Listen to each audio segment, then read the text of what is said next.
Well, hello everyone. Welcome to Redneck Ways. How's everybody doing out there in YouTube land today? Hope everybody's fine and dandy. We're back on our model build on the USS Ronald Reagan. Been I've been working on a little bit. Um, I got part of it painted. I got the middle part of the ship painted. I filled in. There were some places up here I filled in filler, made sure there wasn't no cracks, and all around everything I put on, I put filler. So it turned out really well. I mixed two different grays together. I put this dark first, and then after that I went on top of it with this light gray, lighter. So I like how it came out. I'm pretty happy with it. I haven't painted the top deck yet. Kind of waiting to see. It goes on something like that. But we're a long way from that. So tonight on our little video, our model build, what we're going to do is we're going to paint our black line on the hull. I've already got it taped off. We're going to paint all that black all down through here, and that'll get that finished. And then we're going to try to glue the two together. We've got to try to get this glued on, and then we're going to have to mess with this front piece and get it on, because there's, like I was saying in our last video, there's going to be a little gap. That's why I'm holding off till now. And we've got to get that put in, and then get the filler put in around the crack, and maybe get that painted if we get that far tonight. So I got a couple pictures I'll put in here of me sanding this part down and patching up some of the cracks. I think it turned out really well. This little crane thing back here, once we get everything done and going in our detail, that's going to get painted like a construction yellow. There's still, we got a lot of detail work to do. But the first thing we've got to do is get the ship together, because that's the big thing right now, is get this whole thing assembled and get ready to get the top deck on, because we've got about 20 airplanes to paint and detail, and there's just all kinds. There's like little forklifts we got to paint, helicopters. We still got to build the tower. So lot to do, guys. So I'm trying to do quite a bit of work off camera, and then when we make our video, I'm trying to find a stopping point where you guys can watch me for about a half an hour and see what's going on. So that's where we're at. So grab you a pop and something to snack on, guys, if you want to, and sit back and watch me paint a little bit. Like I said, I'm going to paint that black stripe on there, and we'll hopefully that'll dry pretty quick, and then we'll try to get this glued together, which I'm a little worried about. I don't know how easy it's going to be. Hopefully we can just flip this upside down like that. Oh, I did make one small mistake, but I don't think it's going to matter. This whole bottom piece on here, um, it was an alternative. This part of the model was made if you wasn't going to use the bottom. That way it would kind of look like it's in the water, just setting flat. And if you was going to do that, you can use that piece. But if you wasn't going to do it and just have it setting flat, and you just want to use this part, the hull with the propellers and stuff, you're supposed to leave this piece off and then glue this piece here onto here. But like I said, it fits on here really well, and where I filled in all those seams, you can tell, and it gives it a little bit more weight, which is what I'm kind of looking for. That way it'll set. Once it's done, it won't be easy to fall over. So I think it'll be alright. Alright guys, tonight's program, that radio program I was going to play, it's from October. It started in October the 3rd, 1972. And it's Miss Brooks, starring Eve, I forget her last name, Eve Arden. And the show title is Friday. It's called Miss Brooks, Friday the 13th. So we'll play probably a couple of those tonight while I sit here and paint and try to get the hull glued to the second upper deck. So, alrighty. Give me a second, get you guys up here comfortable, and we'll get going.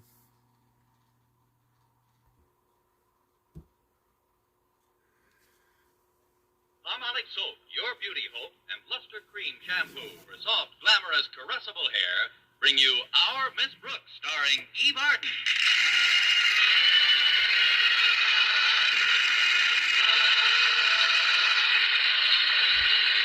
To many people, Friday the 13th brings a feeling of impending misfortune. But our Miss Brooks, who teaches English at Madison High School, doesn't believe in such superstition. No, indeed. I don't need any special day to be unlucky. In fact, ladders shy away when I come near them, and every mirror in the house has 7 years bad luck, because I'm always broke. Last Friday was no exception.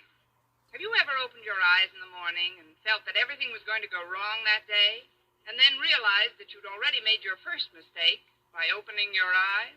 Well, that's how I felt on Friday when Mrs. Davis entered my room. Up you go, Connie. Up, up, up. Rise and shine. I'm up, Mrs. Davis. Up we go, out of the sack and hit the deck. I'm hitting. When you're down and out, lift up your head and shout, it's going to be a great day. Well, I'll try it. It's going to be a great day. It's going to be nothing, and I know it. Why, Connie, I'm surprised at you. You're not nervous about it being Friday. Oh, certainly not, Mrs. Davis. Well, I am, and so is Minerva. The cat? Yes, especially after what happened to her this morning. What was that?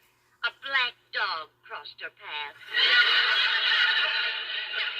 Now, cheer up, Connie. You'll feel better when you've got a nice breakfast under your belt. Breakfast. Yes, that should help. Then you'll go to school and you'll see your pupils and your friends on the faculty. Yes, that'll be nice. And your principal, Mr. Conklin. There goes breakfast. Mrs. Davis, I think you have just psychoanalyzed me. The reason I never want to get up in the morning is that I'm afraid to face Mr. Conklin. You may not believe this, Connie, but he's probably just as afraid to face you. It's like my brother Victor's experience. You remember me talking about Victor, don't you? He's the absent-minded one. Yes, I remember him, Mrs. Davis. Of course, he's not as absent-minded as my sister Angela. She's really a case. Yes, I know. But about your brother. My brother? Victor. Victor? What about Victor? You started to tell me about his experience. Oh, yes, he's had a lot of experience. Well, I'll fix some breakfast now. Please, Mrs. Davis, drop the other shoe. You know, your The brother joke on Victor had that, an experience guys, which 'cause had probably something to do haven't with watched my this, being afraid to face Mr. that Conklin. old lady, that's she right. can't remember anything. Victor was terribly afraid that a certain dog in his neighborhood would bite him if he ever got too close to him. But the psychiatrist who took care of Victor explained that the dog was probably afraid that Victor was going to kick him. And? After a couple of months with a psychiatrist, my brother went right into that dog's yard, and they stayed there together for over an hour. Really? What did they do? They just stood around biting and kicking each other.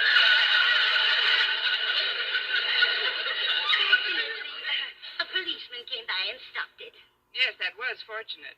Your brother probably couldn't have taken much more of that kicking. But, Mrs. Davis, I'm afraid my trouble with Mr. Conklin isn't merely psychological. Whenever we get together, little accidents keep occurring. Accident? Yes, ink spills on his shoes, flower pots fall on him. And yesterday, while he was bawling me out for transferring a tiny little flower pot from my windowsill to his head, he broke his glasses. Well, maybe you better just stay out of his way for a while, dear. Now, before you do anything else, you've got to get a snapshot ready. A snapshot? Yes, Walter Denton called and said they're getting the yearbook ready, and he needs snaps of the faculty. Oh. Now, I brought in your album, and we'll pick out a nice picture together. Fine. Now, let's see. Where's the nice one, Buchanan? You want to sit on the edge of the bed? Oh, yes, I'll just sit on the edge of the bed, if I may. Oh, now this well, here's a nice one of you, Connie. Oh, Connie, how did you get down there on the floor? I just came down with the mattress. Mrs. Davis, this is the second time this bed has collapsed, and you've got to do something about it. Oh, I will, Connie. I'll see that you get lighter pillow slips.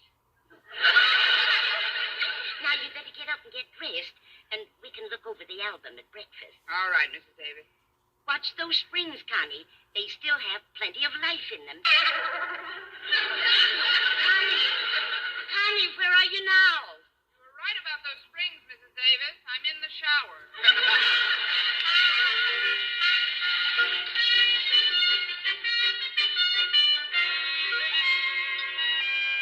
Now we'll just push the breakfast dishes to one side. There. And look through your album for a nice picture for the yearbook. I haven't gone through this album in a long time. Oh, look at this one of you, Connie. I love your hair that way. Curling all over your head. Makes you look so youthful. That's what Mother thought. She didn't cut it till I was 9 weeks old. You look terribly cute, Connie. Stretched out on that rug. What is it? Bearskin? We certainly are. No, I don't think that would be the ideal picture for the yearbook, Mrs. Davis. Too dressy. Oh, here's one taken at the beach. My, what a stunning bathing suit. That's my French model bathing suit. It was taken at Lakeview Beach last summer. And those sandals are exquisite. Such a pretty design. That's all handwork in the front, isn't it? Sort of. Those are Blue Jay corn plasters. Now, I'd better get ready. Walter Denton and Stretch Snodgrass should be picking me up any minute. Oh, they're such nice boys. But you know, Connie, I can't help but feel sorry for Stretch. He's a wonderful athlete, I know, but honestly, for a 16-year-old boy, he has the mind of an 8-year-old simpleton. Oh, that isn't fair, Mrs. Davis. Stretch has every bit as much mentality as a 16-year-old simpleton. Still, somewhere along the line, that boy's mental development has been arrested. Arrested? It's been sentenced and shot. Now, if you'll put away that Oh, album... wait, just a minute, Connie. Has Mr. Boynton never seen you in it? In the album? No, in the French bathing suit you're wearing in this snapshot. Why, no. I don't believe the bashful biologist has seen me in that. Well, he should. That would take his eyes off his frogs for a minute. Now, let's take this picture out of the album. Let that so sit you there can give dry, it to the boys guys, when they get for a here. minute. Oh, you're joking, Mrs. Davis. If Mr. Conklin saw a picture like that in the We'll check yearbook, to see if it needs another steam coat. would shoot through the top of his head. I don't mean the whole picture, Connie. I've got these scissors here to cut off your head. That's all they'll need for the book. There we are. Here's your head, Connie. Just in time, Mrs. Davis. Now I can finish my coffee. Oh, that was very nice. Oh, would you mind answering that, Mrs. Davis? I'll go get my hat and bag and put the finishing touches on my face. Very well, While we Connie. wait for that, guys, to dry, Hi, Mrs. Davis. we'll paint a couple Here of goes those airplanes. Stretch, Walter. 'Cause we've Come got a in. bunch of them. Miss Brooks will be with you in a minute. She's just putting her face on. Oh, we're in no hurry. Say, what's that picture you got in your hand? This. Oh, this is Miss Brooks. Let's see. Gosh, now I know what you meant when you said she's putting on her face. Now, where's her head, Mrs. Davis? Her head? Oh, she's probably got that in her purse. Oh. Her purse? How can she get along with no head? Coming from you, Stretch, a question like that could be very embarrassing. Apparently, this picture's been torn, Mrs. Davis. Naturally. You said you just needed a snapshot of Miss Brooks' head for the yearbook, Walter. So we snipped that part off for you. Oh, I get it. But, Mrs. Davis, could we have this lower part of the snapshot, too? Well, I don't see why not, Walter. When you get through with the yearbook, I had to you go can out and paste buy both some more parts together paints. again. Gosh, if I may say so, Miss Brooks' figure sure looks beautiful in a bathing All these suit. are flat colors, Especially in flat that one, Walter. paints. That's a French bathing suit. There's Yeah. How do you like it, Stretch? I don't know. I don't understand French so good. Well, neither do I, but in this case, all you gotta do is read between the lines.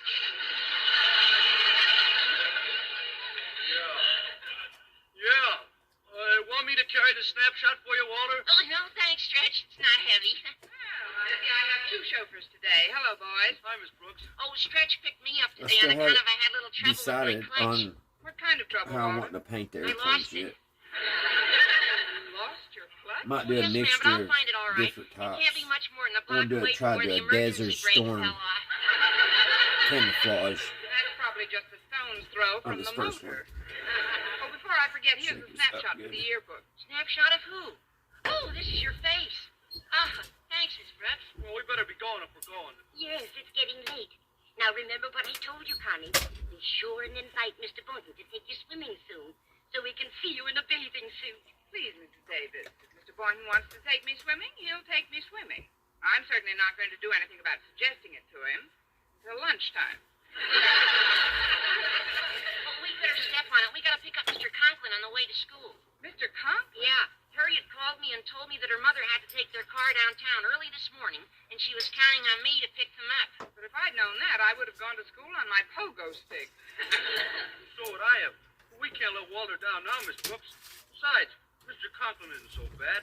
For all we know, he's just as nervous about us as we are about him. Stretch, you're not related to Mrs. Davis's brother Victor, are you?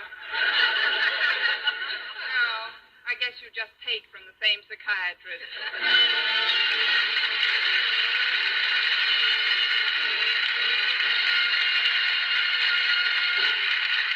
Miss Brooks, starring Eve Arden, will continue in just a moment. But first, here is Vern Smith. Here's wonderful news, ladies. Wonderful, wonderful news. Now there's something thrillingly new in Palmolive Soap's famous beauty lather. Yes, something thrillingly new. Palmolive's famous beauty lather now brings you new fragrance, new charm, new allure. Millions of women will prefer Beauty Lather Palmolive over all other leading toilet soaps the minute they try it. For Palmolive Soap's famous Beauty Lather now has a new, clean, flower-fresh fragrance for new allure, new charm. So, ladies, forget all other beauty care and use Palmolive soap the way doctors advise for a lovelier complexion. Just stop improper cleansing and instead wash your face with Palmolive soap 3 times a day, massaging Palmolive's wonderful beauty lather onto your skin for 60 seconds each time to Looks get its pretty full good, don't it, guys? beautifying effect. Then rinse. That's all. All types of skin, young, older, oily, respond to it quickly. Don't wait another day to try Palmolive's Beauty Lather. You'll be thrilled by its new fragrance, new charm, new allure. Thrilled again by the fresher, brighter complexion doctors prove may soon be yours. For new loveliness all over, use big, fast-size Palmolive in tub or shower.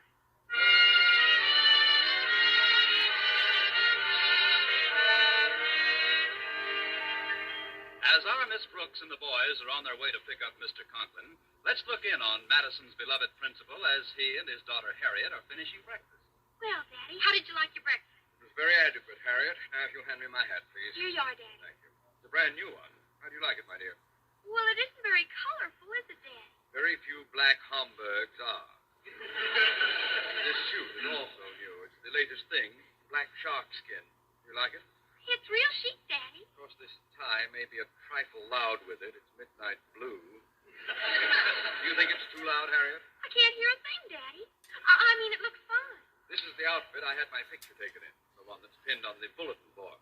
Inasmuch as you are the yearbook editor, I wanted you to have a good photo. Thanks, Daddy.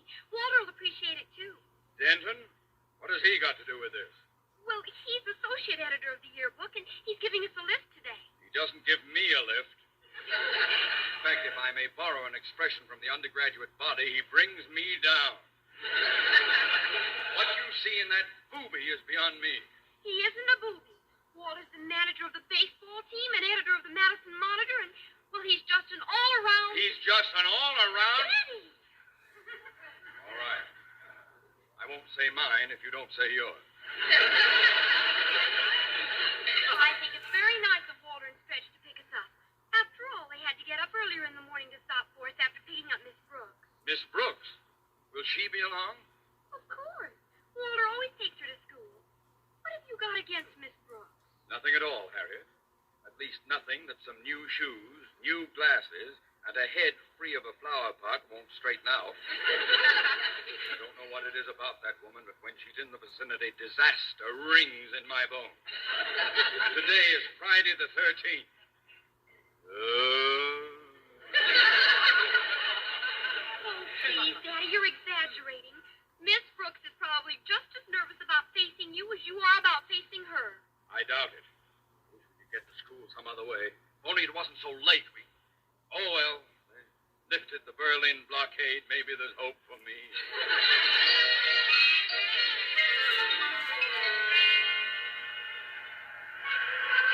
Well, here's Mr. Conklin's house. Is he still sore at you, Walter? Yeah, but I just can't seem to put my finger on the reason. Well, lately, Mr. Conklin looks upon me with Would repugnance do it? Is that bad? Very bad. Then that would do it. That's why I wrote the speech when I knew we were taking him to school. Speech? Yeah. So by the time we get to Madison, my future father-in-law and I will be buddies. Oh, before I honk the horn, I'd like you to hear the speech, Miss Brooks. It goes, Mr. Conklin, sir. Excuse me, Walter, but Mr. Conklin, sir, and his daughter Harriet just came out on the porch. They must have seen us pull up. She's leading him down the steps. Something must have happened to his glasses. Oh, yes. Hello, Miss Brooks. Hi, boys. Hi, Harriet. Conklin, hi, Harriet. How are you this morning, Mr. Conklin? Very well, so far. Get in, Harriet. Yes, Daddy. I'll sit in the front with the boy. And you sit back here with me, Mr. Conklin. Here, I'll hold the door for you. Thank you. That's a lovely suit you have on. Is it new? Yes, Miss Brooks? Brand new.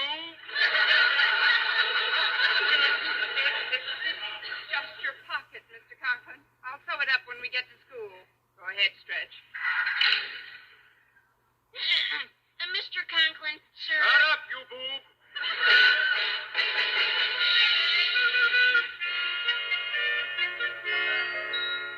Well, I fixed Mr. Conklin's suit and unruffled his feathers when we got to school. And by lunchtime, I was beginning to lose some of my feeling of foreboding, especially since Mr. Boynton had invited me to the cafeteria for lunch. Remembering Mrs. Davis's advice, I thought I'd try and get Mr. Boynton to ask me out swimming so I could show off my French bathing suit. I was extremely subtle about it. Did you enjoy your lunch, Mr. Boynton? Very much, Miss Brooks. Me too. Let's go for a swim.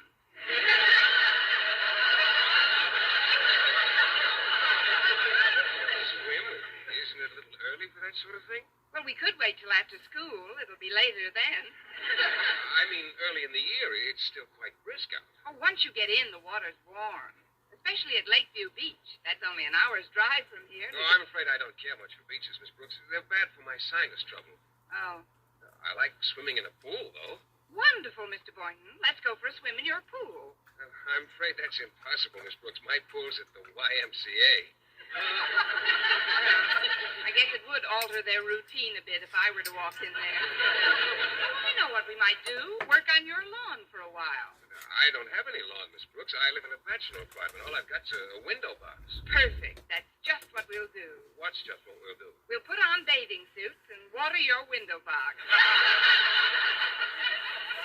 Why do we have to put on bathing suits to water a window box? All right. You wear what you want, and I'll wear what I want. No, I'm afraid I won't be free this afternoon, Miss Brooks. You see, I've been searching high and low for another frog like my pet McDougal. He's a Leptodactylus pentodactylus, you know. That's obvious.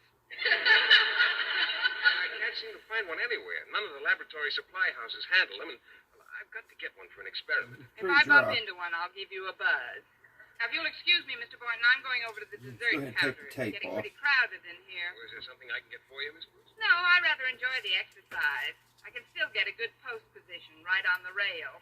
See you in a few minutes. Oh, I'm terribly sorry, sir. It was all my fault. Yes, it was, Miss Brooks. Mr. Conklin, I didn't recognize you. You've got new glasses on. I wish you had them on. Sit down, Mr. Conklin. Wait I'll a replace little everything bit. you had on your tray. I always Now, have such a what can I hard get time you? keeping Suppose stuff we from start off with going a underneath nice the tape. piece I don't know how Let's professionals see, do yes, that. Sir. About how much? About as much as I now have in my vest pockets. I can touch it up. And Miss Brooks, after you've served me and before you go back to your classroom, stop at the bulletin board, will you? The bulletin board? Yes.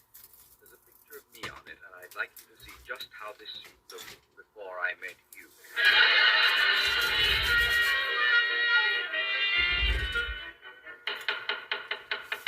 There, that'll teach him We to can call go me a back, I bull. guess, and touch it up. Oh, it sure looks Right funny, there. Walter. A little bit Miss to the Brooks in a red. bathing suit with Mr. Conklin's I head don't know nailed how on it got his underneath the shoulder. tape. But this won't get Miss Brooks in trouble, will it, Walter? How can it get her in trouble? These could be anybody's legs. Anybody but Mr. Conklin's, that is. Let's get out of here, Stretch. Somebody's coming. Okay, well, I'd sure like to see Mr. Conklin's face when he spots his picture. Well, here's the bulletin board, Mr. Boynton. I'll just... Mr. This Boynton, side did a little do bit you better. see what I see? Yes, I think so, Miss Brooks. Is this the suit Mr. Conklin wanted you to see him in? That happens to be me, Mr. Boynton. It was taken at Lakeview Beach. You? Well, that must be a pretty old snapshot. Frankly, I like you better without the mustache. Thank you. I'm a lot less bald now, too. Those darn kids must have put my picture over Mr. Conklin's for a rib. But if he finds out this is my picture, he'll take my head off permanently. Maybe we will drive to Lakeview Beach this afternoon. First, I better get this picture down, Miss Brooks. They didn't use thumbtacks. These are real nails, and they're hammered way in. Oh, I'd better find a hammer to pick them out with. Come on, Mr. Boynton. The keys to the supply room are in Mr. Conklin's office. Here's his door, Miss Brooks. I better knock. Oh, don't bother. Mr. Conklin must still be at lunch. You wait here, Mr. Boynton. I'll go in and get the keys. How do you do?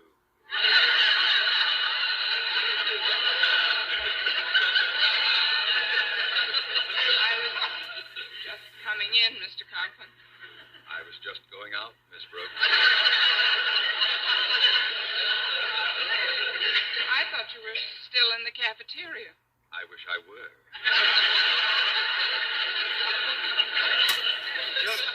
Just for a moment, gaze upon me. It will be evident even to you that by banging the door in my face, you have broken my glasses. The regrettable fact remains, however, that even without my glasses, I can still see you. I just wanted to get a hammer, Mr. Conklin. A hammer? You've done a splendid job without a hammer.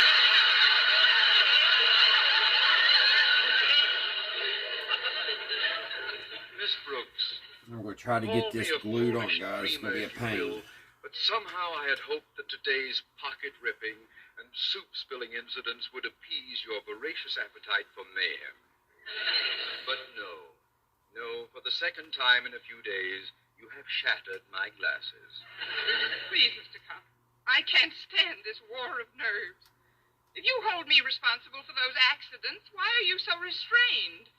You've got high blood pressure. Use it. I mean, give me a good, loud dressing down and get it out of your system. Miss Brooks, such cruel I've got to try to clean some of this paint off of this, because that's where I'm going to put the glue. In the presence of others is to betray ill breeding. Now then, would you be good enough to excuse me for a moment while I walk over to the closet? Of course, Mr. Conklin. Thank you, my dear.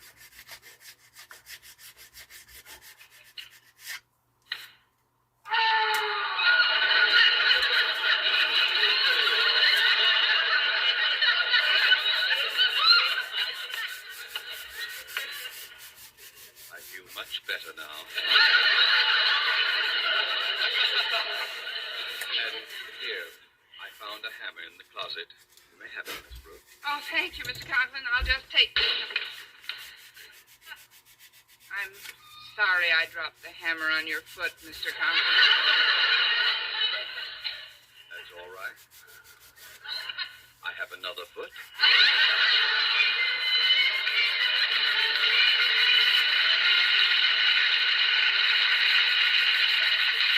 Miss Brooks, could I see you for a minute? Why, Stretch, school's been out for 10 seconds. Why are you loitering in the hall? Well, I've been looking for you, Miss Brooks. I even asked Mr. Conklin if he knew where you were.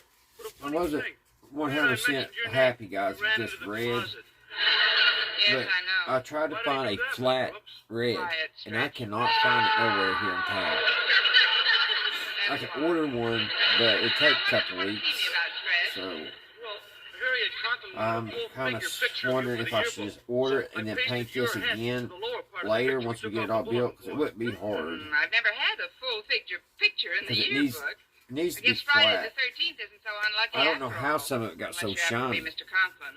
Oh, there you are, Miss Brooks. Isn't it terrible? Isn't what terrible, Walter? Harriet Conklin just got the proofs back for the yearbook. But look at the snapshot section. Look here where it says, "This is our Miss Brooks." Oh, let's see. Oh, no.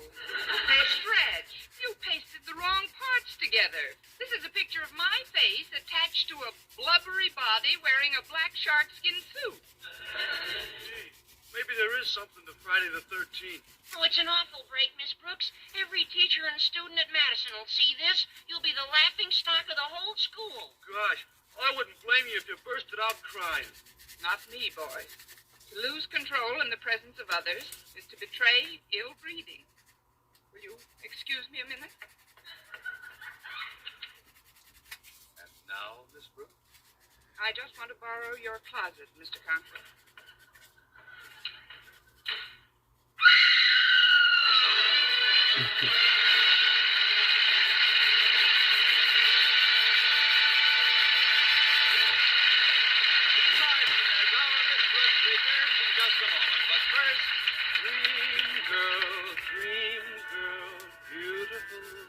Cream girl.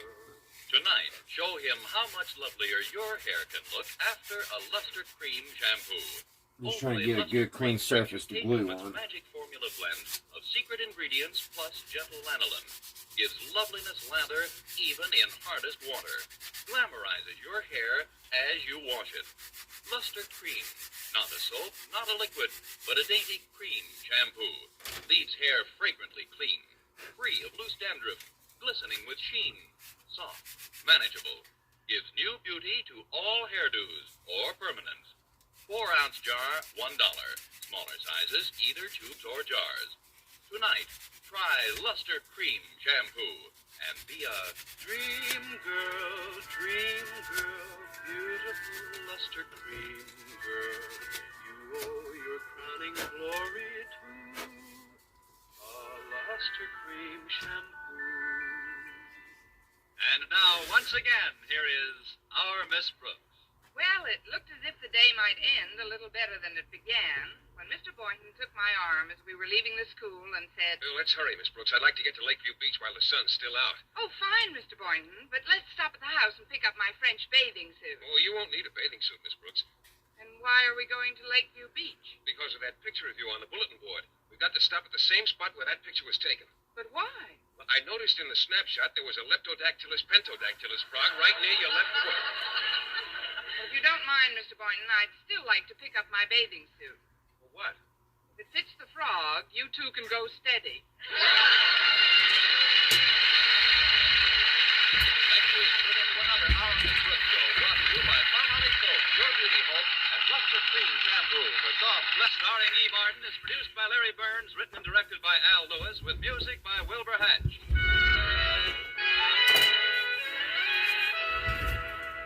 Let's Here's good shaving news. play another different one. Let's go and listen to The Great Gildersleeve, guys. I'll pause it for a minute and find us a good episode. Alright, guys. On this old radio program, which is The Great Gildersleeve, the title is The Helicopter Ride. And this is a really good one. I really like this one. Oh yeah, Mr. Gildersleeve, he's the supervisor of the water department, and the well is going dry, and the settle basement where they pump the water, and he's got to fly over. If I'm remembering it right, he's got to try to figure something out to keep the town from going dry. And he has to take a helicopter ride to check the reservoir. So it's a pretty good one. So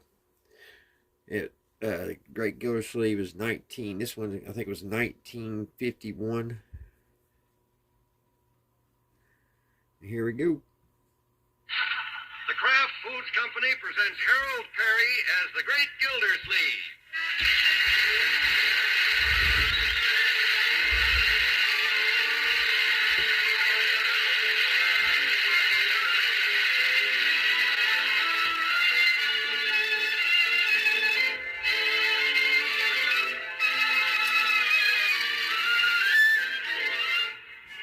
Gildersleeve is brought to you by the Kraft Foods Company, makers of Parquet margarine. Millions of women all over America serve Parquet because it tastes so good. Why, Parquet tastes like it should cost twice as much. You like it, you get some Parquet. Home again, try it today. You like it, you love it, like millions who say their favorite margarine is Parkay, Parquet margarine, made by Kraft.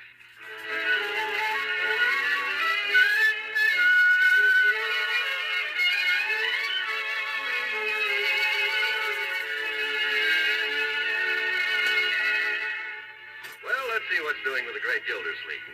It's the morning before Thanksgiving. There's a white blanket on the ground, a brown turkey in the oven, and our rotund water commissioner is in a holiday mood. Up and at 'em, Leroy. Time for breakfast. Okay, I'll wait till I tie my shoelace. Well, hurry up. Time and untied shoelaces wait for no man. Well, not bad before breakfast. Uncle Mort? Yes, Marjorie? Uncle Mort, just look at my hair. My goodness, is that your hair? What happened to it? I shampooed it and there isn't enough water to rinse the soap out. Oh, well, I have noticed the pressure's down a little.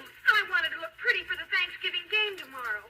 What's wrong with the pressure? Yeah, it was so low last night I couldn't even take my bath. Leroy, let's not say that like it's the only thing you have to be thankful for. But you just have to do something about it, Unky. I'll call Charlie Anderson at the reservoir as soon as I get to the office. But the soap's drying. How will I wash it out? Why do you want to wash the soap out, Marge? It looks better all gooed up. Quiet, you. Which one has the soap suds toning? Oh, shut up. Now, Leroy, I'll look into it, my dear. Please do. Oh, my goodness. Nobody seems to realize how busy I've been lately. Engaged to Adeline and Leela at the same time, and trying to get disengaged from Leela. I've been a busy man. I'll say. Leroy, your opinion has not been solicited. Okay. Water pressure's pretty bad, though, huh, Unc? I don't want to hear any more about it from anybody. Pass the toast. Sure.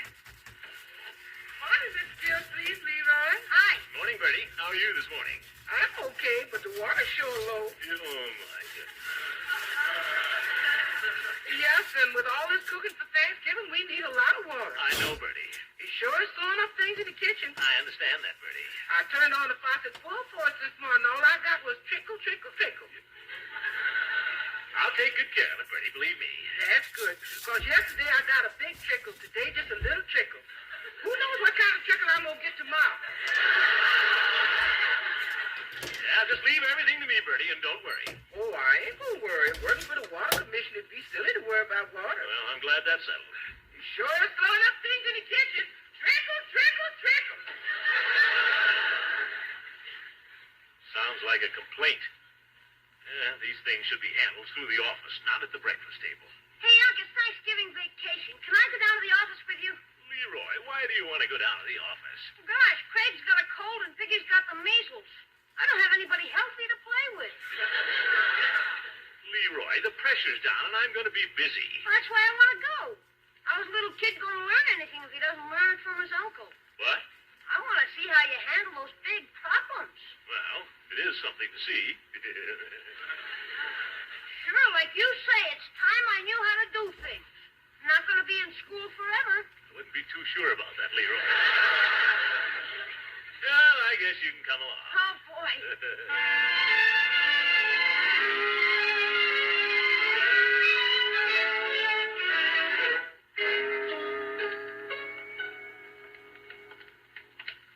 It's swell of you to let me come to the office, Unc.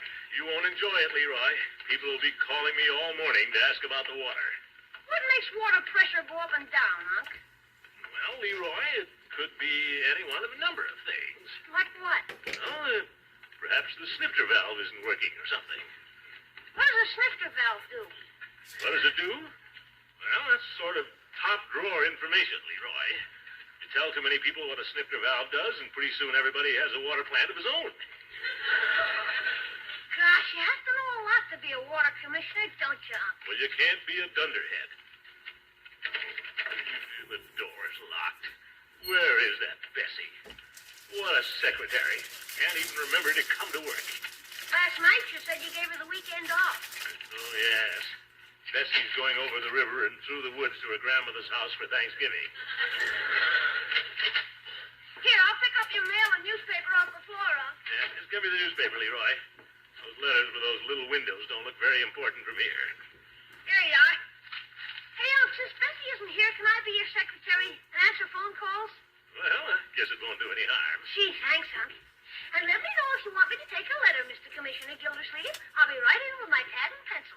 Just answer the phone, my boy. If there are any complaints, tell them I'll call them back. Who came in? The judge.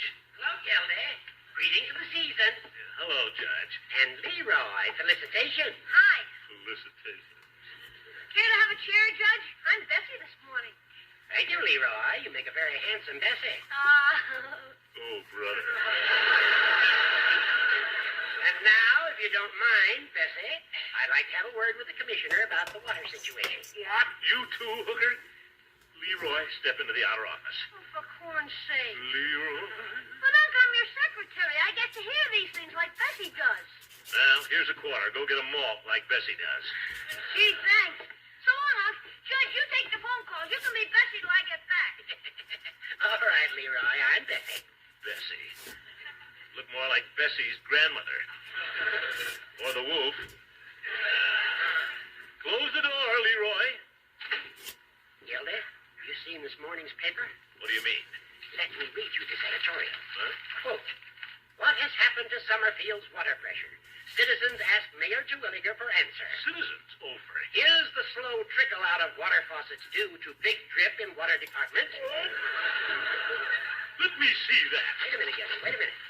Look at this cartoon on the next page. It's a picture of you and the mayor. It is? Dressed up like Jack and Jill, carrying a water pail. Give me that paper off. Well, does look a little like me at that. Not quite that fat around the knees, but what does it say? Jack and Jill are going over the hill if they don't fetch a pail of water. Not very far from the truth, Gildy.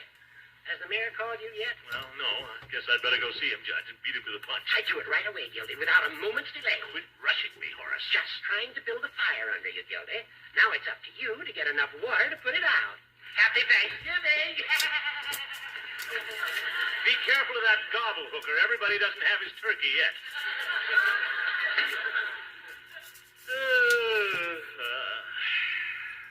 What'll I tell the mayor? Better call Charlie Anderson and find out. Always hate to call Charlie when there's trouble. He's such a cantankerous old rooster. Summerfield Reservoir speaking. Sure, Nichols, start talking.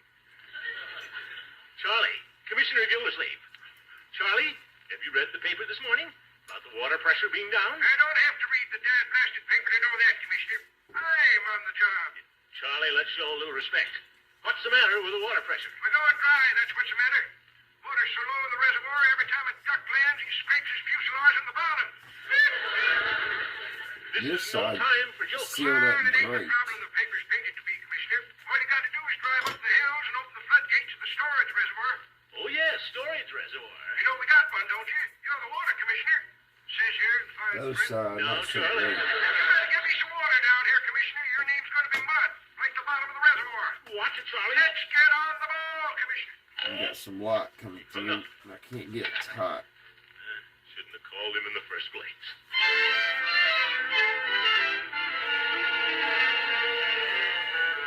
I can put some fuel in that and it dries.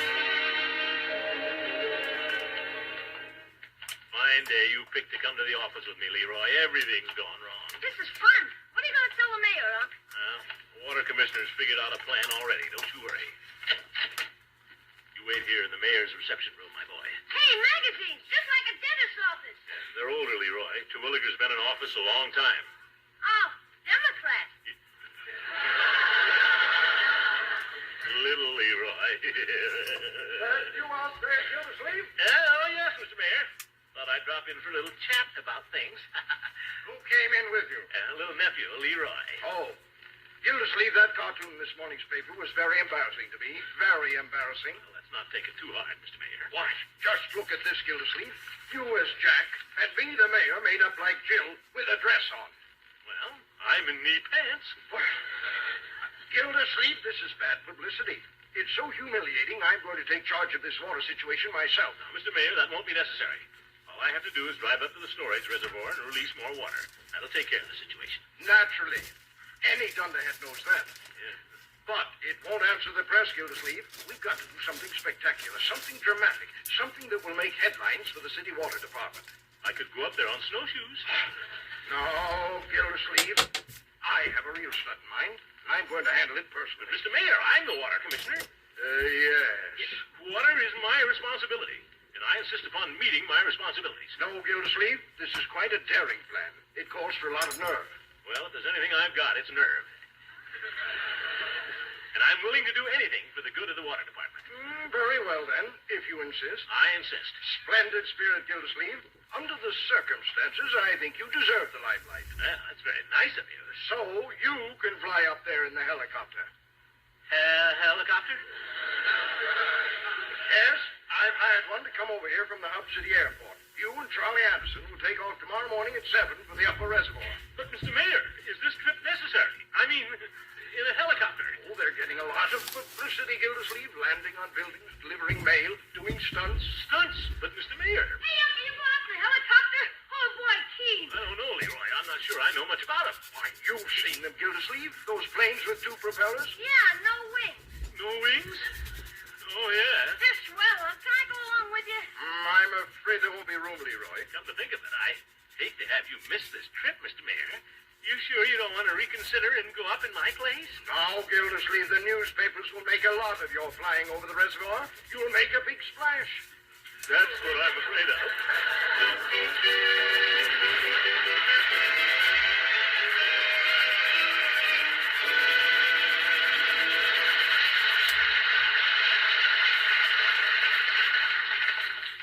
The great Gildersleeve will be back in just a minute. Well, hello, Bertie. Hello, Mr. Wall. Everything all set for Thanksgiving Day dinner? Yes, sir. You ought to see how I'm going to fix that turkey. Bet it'll be good. Going to have parquet and biscuits? Sure am. And that turkey... Nice part is with parquet, you can be sure the spread you use is just as nourishing as it is delicious. Going to use scabs of parquet on my mashed potatoes, too. And about that big roast turkey... Sure, I'm parquet's not going to be able to wonderful put that on on potatoes as tonight well as because biscuits. my After all, masking it's tape prepared is out like a in rare the building, luxury food and it from is selected products of American 15 farms. degrees outside. And you I'm can not pile going to go on out those right now. potatoes But I because need it to take costs this only off about half as and much get as the my most black expensive spreads. painted. Mr. Wall, there's something I want to say about That way basting that I don't turkey. go into my Basting gray. the turkey. Oh, I thought we were talking about tasting I don't think parquet. I'm talking about Yeah, good I'll have to tasting take that basting. off. That's what.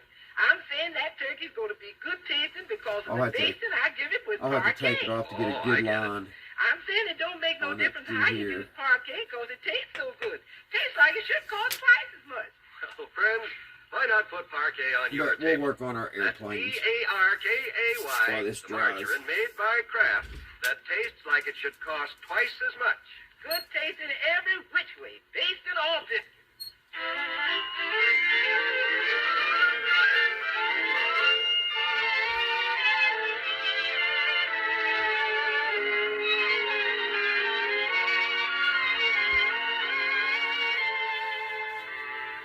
Now let's return to the great Gildersleeve. The man who's never been higher off the ground than when he got a hot foot at the Jolly Boys Club is slated to go up in a helicopter tomorrow morning. No wings, eh? Of course, Marjorie, if you children don't want me to go, What? my first obligation is to my little family, not to the water department. A lot of families feel funny about their breadwinners going up in the air. Oh, I think it's wonderful, Unky. You do? Of course, some families don't care what happens to their breadwinners, I guess. Unky, don't be silly. We love you dearly. I don't know. If helicopters weren't so safe, we'd never let you go up. Besides, we want to see your picture in the paper. Oh, yeah, big splash. What's that noise? Sounds like a plane. Hey, come on outside. It's your helicopter. Oh? Didn't think they were flying it over here tomorrow. Oh, let's go out and see it, Unky. Yeah, I guess I better go out and have a look at it. Look, Unky, it's just hanging there right over the street. Leroy, don't stand under it. Okay. And put that slingshot away. You come up here on the porch. Look, Unky's bending sideways, standing right up on his tail. Oh, look at him. Isn't that breathtaking? Silly daredevil. Look, he's breathing down at somebody. Oh, Marjorie, you go inside. Oh, Unky. Fresh show off. The idea. And to think I have to go up with that maniac. What's going on out here, Miss Gilsleeve? Just watching the helicopter, Bertie. Daddy, who? Yeah. Helicopter. Oh, what's that thing doing around here? Has the Cold War got hot? No, Bertie. That's the plane Unky and Mr. Anderson are going up in tomorrow. Hey, look at it go. I'm going to chase it. You going up in that thing, Miss Gilsleeve? Well, I'm considering it. You must be a brave man. You wouldn't catch Bertie stepping into that thing, no, sir. Nothing to worry about, Bertie. Looks safe, doesn't it? Safe? What happened to the wings, Mr. Gilsleeve? They fall off? No, Bertie. That's the way it's built. No wings. Then what holds it up? Well, that big propeller holds it up. Oh, so that's what that thing's for. Looks like an egg beater gone crazy. Now, Bertie, it's not that flimsy. I don't think. You wouldn't catch Bertie risking her life limb in pursuit of happiness in that thing, no, sir. It's not that bad, Bertie. Mr. Gilsleeve, what do I do with your turkey dinner if you don't get back? Bertie! In time to eat it, I mean. Just save me the wings, Bertie.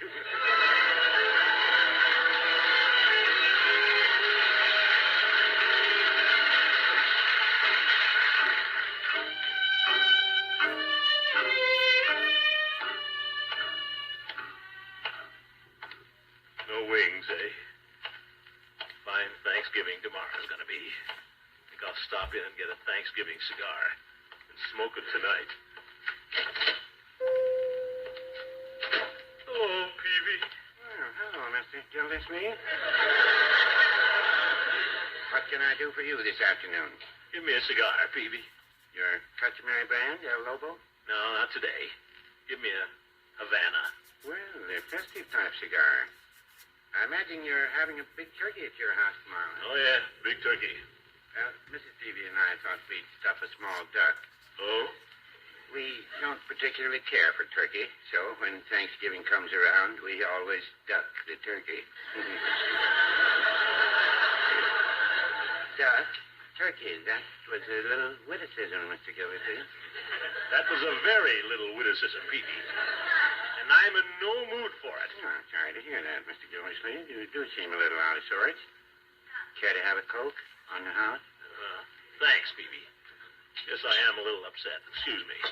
The mayor wants Charlie Anderson and me to go up in the hills to the storage reservoir tomorrow to release some water.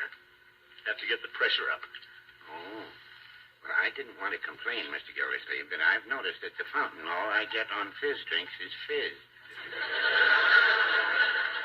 Now, we'll take care of it, Peavy. If all goes well with the helicopter. How's that? That's the way we're going up there. How do you feel about helicopters, Peavy? Well, I was reading about them in a magazine just the other day. Said the average U.S. housewife can fly one. That may be, but I'm not the average U.S. housewife. No, I guess you're not. I've never been up in the air, Peavy. I'm not so sure I want to leave the ground. Oh, you'll come back to it all right. There's the old saying, all that goes up must come down. Oh? Law of gravity. I'm aware of gravity. That's what bothers me. Flying up there should be an exhilarating experience. Like the song goes, off we go into the wild blue yonder. Peavy!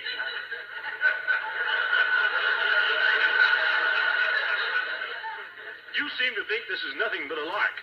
I suppose you'd grab at the chance to fly up there. No, I wouldn't say that. Yeah, just as I thought. Well, I don't know if I could stand the altitude, huh?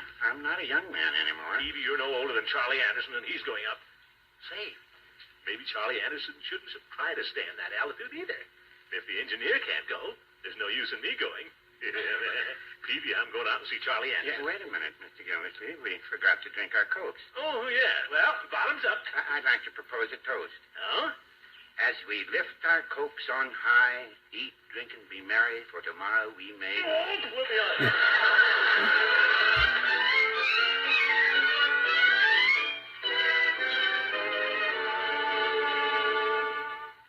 So, Charlie, as you know, I've always prided myself on thinking of my employees first. I don't think you should go. Of course, if you don't go, I won't get to go either. But, Commissioner, I want to go. You're an old man, Charlie. What if something happens? I've lived my 10. I kind of hope something does.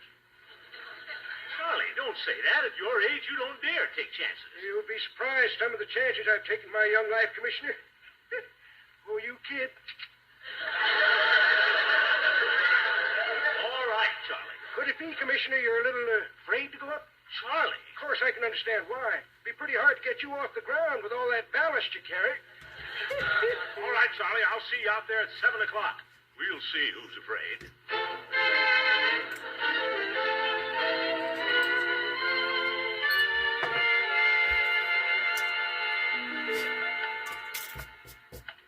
No wings, eh? It's 7 o'clock in the morning. Hate to go up at that hour. Hate to get up at that hour. Wonder what Adeline will think about this trip. She has something to lose, too. Say, maybe she'll try to talk me out of it. And the mayor can't blame a man if his wife-to-be won't let him go. You're sly, Gildersleeve. Well, hello, Throckmorton. Hello, Adeline. Come in, lover boy. Thank you. Oh, just think, Throckmorton. It won't be long now. Until we'll be married, and you won't have to ring the doorbell to come in. Oh, yeah. Adeline, when you come over tomorrow for Thanksgiving, I want you to promise you'll enjoy the dinner, even though I may not be there. Why won't you be there, Throckmorton? Well, I'm going on an expedition for the water department. An emergency has arisen. Oh, I read what they said about you in the water department in this morning's paper, and I resent it. Well, I'll make them eat their words if it kills me. Did you hear what I said, Adeline? What? I said if it kills me. Good, Throckmorton. I'm all for you. What? But Adeline, you don't understand. I'm flying to the upper reservoir You're flying up there? in a helicopter, first thing in the morning. Good gracious. Have you thought of the danger involved? Well, no, but I thought you might. Oh, you have responsibilities, Throckmorton. Well, yes, there's Marjorie and Leroy. But you know how children are. They never think of the future. Well, I'm thinking of my future. And let's not forget that sweet little baby we're going to adopt. I know, Adeline, but it's my job and my duty. I must go up. Oh, Throckmorton. I know you don't want me to go, but I'll be back. I'm pretty sure of it. Oh, you're so brave, Throckmorton. You sound just like my grandfather Bedford Devereaux when he stepped into the basket of that balloon. Balloon? He told Grandmother Devereaux he'd be back for lunch, and he didn't show up until supper 2 weeks later. Of course, Adeline, if you don't want me to go, I won't. What? I shouldn't just think about my duties at the water department. It isn't fair to you and the little baby. But, Throckmorton, I want you to go. Huh? I'll make the sacrifice. You will? But Adeline... A good woman should never keep her man from doing his duty. I'd rather have a deep respect for your memory. Well,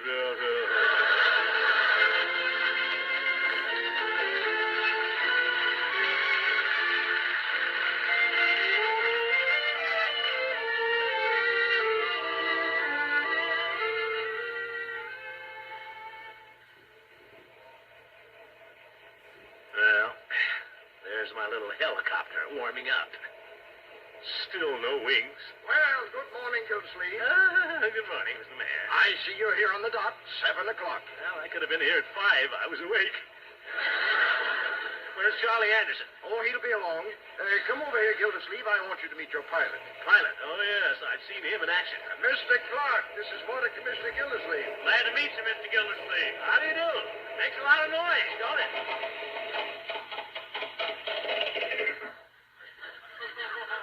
What happened? The motor cut out. It's a little cold this morning. Wonder what'll happen up there where it's really cold. Well, don't start it again till we've had our pictures taken for the press, Mr. Clark. Right. Gildersleeve, you stand on that side, and I'll stand over here with my arm around the pilot. Yeah, all right. Take about 5 of the boys. That's why we're doing this, isn't it, Gildersleeve? Oh, yes. That's why we're doing it. Say, Clark, you're a little young, aren't you? Young? I'm 21. 21? Oh, you've got nothing to worry about, Commissioner. I can turn one of these hot rod spiders inside out. Well, don't do it while I'm up there. Besides, if anyone should be nervous, I should. Huh? Of course, I've flown a lot of freight, but you're my first human passenger. Oh, yeah? What's going on there, Gildersleeve? Smile for the camera. Oh, yeah. Smile. I'll try. Hold the camera! Hold the camera! You've got to get the engineer in them pictures. Well, here's Charlie. Oh, what's the matter, Commissioner? You look a little white around the gills. Gills? Oh, I'll be all right, Charlie. Think I'll step over to the fountain and get a drink of water before we take off. Hey, Commissioner, don't turn on the water. Charlie, my mouth's dry. I have to have a drink. It may be my last. Right in the face. Charlie, what's happened to the water pressure? That's more than we ever had. Blast it, Commissioner. Why'd you have to go and spoil everything? What's that, Charlie? We got so low on water last night, I hiked up there and opened the gates. You mean the pressure's up? Charlie, why didn't you tell me before? Oh, I'd miss a trip in this newfangled helicopter. Think I'm crazy? Yes. Hey, you hear that, Mr. Mayor? The pressure's up. We don't have to go. What's this, Gildersleeve? Yeah, but let's take some more pictures, this time with my arm around the pilot.